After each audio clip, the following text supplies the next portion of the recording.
जो खाने सोने अमोद प्रमोद तथा काम करने की आदतों में नियमित रहता है वह योगा अभ्यास द्वारा समस्त भौतिक क्लेशों को नष्ट कर सकता है। खाने सोने रक्षा करने तथा मैथुन करने में जो शरीर की आवश्यकताएं हैं अति करने से योगा अभ्यास की प्रगति रुक जाती है। जहाँ तक खाने का प्रश्न है, इसे तो प्रसादम या पवित्रीकृत भोजन के रूप में नियमित बनाया जा सकता है। श्रीमद् भागवत गीता के अनुसार भगवान श्री कृष्ण को शाक फूल फल अन्न दुग्ध आदि भेंट किए जाते हैं।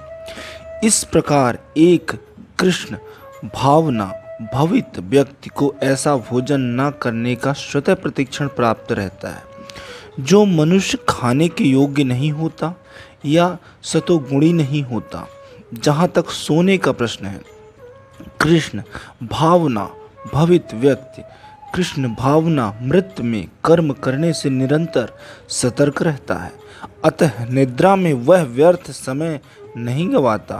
अर्थ कालतम कृष्ण भावना भवित व्यक्ति अपना 1 मिनट का समय भी भगवान की सेवा के बिना नहीं बिताता, अतः वह कम से कम सोता है। इसके आदर्शशील रूप गोस्वामी हैं जो कृष्ण की सेवा में निरंतर लगे रहते हैं और दिन भर में 2 घंटे से अधिक नहीं सोते थे और कभी कभी तो उतना भी नहीं सोते थे। ठाकुर हरिदास तो अपनी माला में 3 लाख नामों का जप किए बिना ना तो प्रसाद ग्रहण करते थे और ना ही सोते थे। जहाँ तक कार्य का प्रश्न है, कृष्ण भावना भवित व्यक्ति ऐसा कोई भी कार्य नहीं करता जो कृष्ण से संबंधित ना हो।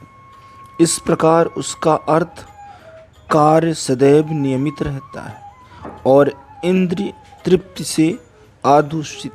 चूँकि कृष्ण भावना व्यक्ति के लिए इंद्र तृप्ति का प्रश्न भी नहीं उठता, अतः उसे तनिक भी भौतिक अवकाश नहीं मिलता।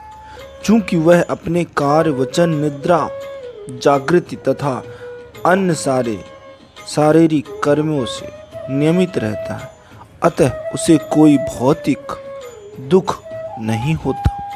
भगवान श्री कृष्ण कहते हैं कि जो व्यक्ति सकारात्मक विचार के साथ अपनी निरोबल ऊर्जा प्रज्वलित करता है वह व्यक्ति सदैव अच्छे कर्मों में ही अपना ध्यान लगाता है और उचित समय आने पर ही सही समय का इंतजार करने के बाद ही फल की प्राप्ति होती है। भगवान श्री कृष्ण कहते हैं जो व्यक्ति अपने आप में संतुष्ट प्रभाववृत्ति का होता है वह दूसरे को भी संतुष्ट करने की प्रवाहवृत्ति रखता है। अर्थात मानव रूपी सागर में व्यक्ति अगर भगवान के प्रति श्रद्धा पूर्वक सकारात्मक विचार के साथ पूजा अर्चना करता है, उसका जीवन बड़े आसानी से इस पृथ्वी लोक अर्थात मृत्युलोक में विस्मय तरीके से निर्वाहित होता रहता है। जो व्यक्ति दूसरों का अनादर करता है, अहिंसा करता है, नकारात्मक बुराइयां तथा अभौतिक चीज़ों से ग्रसित होता है, उस व्यक्ति की आने वाली पीढ़ी तथा सदैव 7 पीढ़ी तक सुख की प्राप्ति होना असंभव रहता है, क्योंकि वह व्यक्ति का आचरण अर्थात उसके किए गए कार्यों के द्वारा जो कर्म की प्राप्ति होती है वह कर्म उसे आने वाली पीढ़ियों में भौतिक रूप से प्रसारण किया जाता है। कहने को तो नाम मात्र एक पुनर्जन्म होता है, किंतु भगवान श्री कृष्ण का कहना है व्यक्ति अगर अच्छे कर्म करेगा तो सदैव ही उसको अच्छा फल मिलेगा। बोले जय श्री कृष्णा।